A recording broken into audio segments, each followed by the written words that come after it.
Presiden yang istrinya adalah anak Pak Jokowi, terlibat atau diduga dengan kuat terlibat di dalam skandal pemberian IUP di Maluku, padahal dia beroperasi, padahal dia berada di Medan.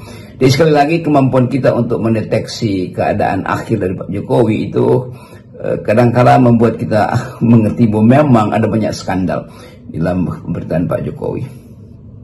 Iya, pada akhirnya kita bisa menduga-duga ya bahwa menjelang akhir jabatan Pak Jokowi ini, bahkan nanti setelah Pak Jokowi tidak lagi menjabat, itu pasti banyak pejabat atau petinggi negara yang paham atau tahu, bahkan terlibat langsung dengan kasusnya Pak Jokowi atau kasus bisnis Pak Jokowi dan keluarganya, pasti mulai bongkar-bongkaran.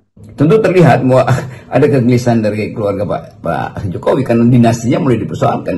Jadi sekali lagi berlaku prinsip bahwa begitu grip, begitu genggaman kekuasaan makin melemah, maka orang makin berani untuk membongkar skandal atau kasus-kasus yang selama ini berupaya untuk diselundupkan seolah-olah itu tidak layak untuk diberitakan, padahal sebetulnya dari sejak Ubaidillah, aktivis mahasiswa yang kemudian jadi dosen di UNJ, mulai mempersoalkan money laundering atau korupsi dari kalangan istana atau dinasti Pak Jokowi. Semua orang menunggu sebetulnya ujungnya apa upaya untuk membuka skandal-skandal ini.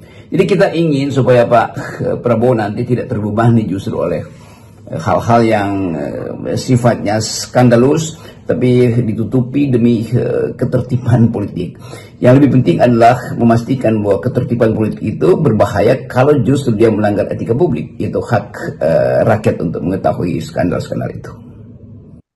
Nah, itu memang dari sisi ininya ya, Bung Rocky, soal permainan izin usaha pertambangan ini ya. Kalau anaknya Pak Jokowi, anak dan menantu nggak mungkin diberi IUP yang bekas seperti diberikan kepada NU ya. Karena kalau NU kan bekas KPC yang punya keluarga Bakri. Nah, sekarang ini tapi juga jadi sorotan itu adalah di take down-nya konten berita soal blok Medan itu di situs rri.co yang notabene adalah ini milik pemerintah gitu. Jadi pertanyaan, apakah ini juga bagian dari pemberedelan gitu yang mungkin dilakukan oleh Kominfo yang juga dikenal sebagai orang dekatnya Pak Jokowi?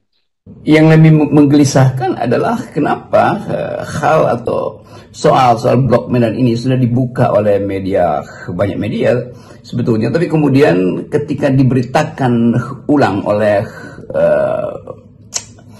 RRI yang adalah sistem informasi publik, justru RRI-nya atau berita itu dari portal pemberitaan RRI itu dihilangkan atau di take down. Ini menunjukkan bahwa masih ada pengendalian informasi dan itu tidak fair karena RRI ini bukan Radio Republik Indonesia, itu Radio Rakyat Indonesia.